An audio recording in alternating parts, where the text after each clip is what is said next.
Good morning सेवा नमस्ते शुभ बिहानी सबैजनालाई। यहाँ चाहिँ पानी पर्यो, आधा दिउँसो भव्य कान पानी पर्यो। अब यसपछि त्यो खोलामा यति बाढी आउँछ हेर्नु है गाइस। अस्ति मैले भनेको थिएँ नि दिनभरि पानी घाम लाग्छ, साँझपरि पानी पर्छ भनेको यही हो। त्यो खोलाबाट चाहिँ अहिले यत्रो ठुलो बाढी आउँछ, म हजुरलाई देखाउँछु है। पानी पर्यो गाइस काठमाडौँमा। गाइस मैले यही भनेको बाढी कत्रो आला हेर्नु त। बाढी यत्रो एकछिन पानी पर्यो बाढी यत्रो आउँछ। यो लगातार 4-5 दिन पानी पर्यो भने कत्रो आउँछ यो बाढी।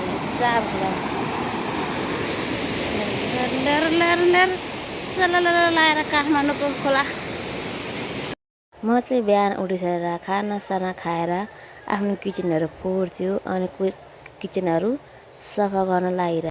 किचनहरू चाहिँ मैले सफा गरिसकेँ, टक्का लाएर टिक लाएर सबै किचनहरू एकदम फोहोर्थ्यो।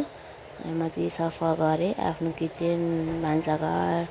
त्यसपछि मैले बर्तनहरू थियो, बर्तनहरूलाई मैले अब यसलाई मजाले टिलिक्क टल्काउनु पर्ने हुन्छ। अनि पानी पनि सकिरहेको रहेछ।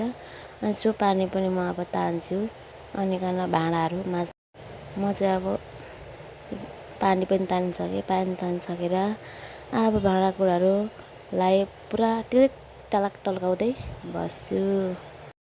कोठाहरू भाद्रा गोल थियो अनि कोठाहरू मैले चिटिक पारेँ बसेँ।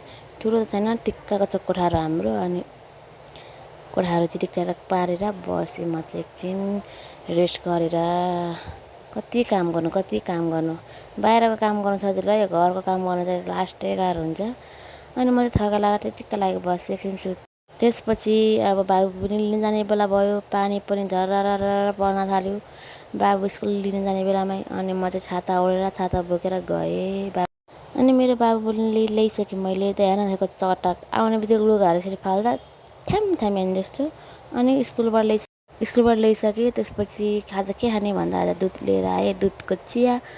पानी पनि परेको चिसो अनि दुधको चिया खाऊँ न भनेर मैले दुधको चिया र दुनोट लिएर आएँ। दुनोटबाट एउटा मात्रै रहेछ त्यो पसलमा, अनि एउटा मात्रै लिएर आएँ। अनि बाबु र म चाहिँ अब मजाले चिया खाएर बस्छौँ। मेरो वरिष्ठ छोरो अनि म अब हामी चाहिँ यसरी बसेर खान्छौँ आमा छोरा। अनि चिया चाहिँ मेरो छोरोको पनि फेभरेट, मेरो पनि फेभरेट। अनि हामी चाहिँ यसरी चिया र दुनोट चुपी खान्छौँ जाडो महिनामा है त guys. Thank you for watching.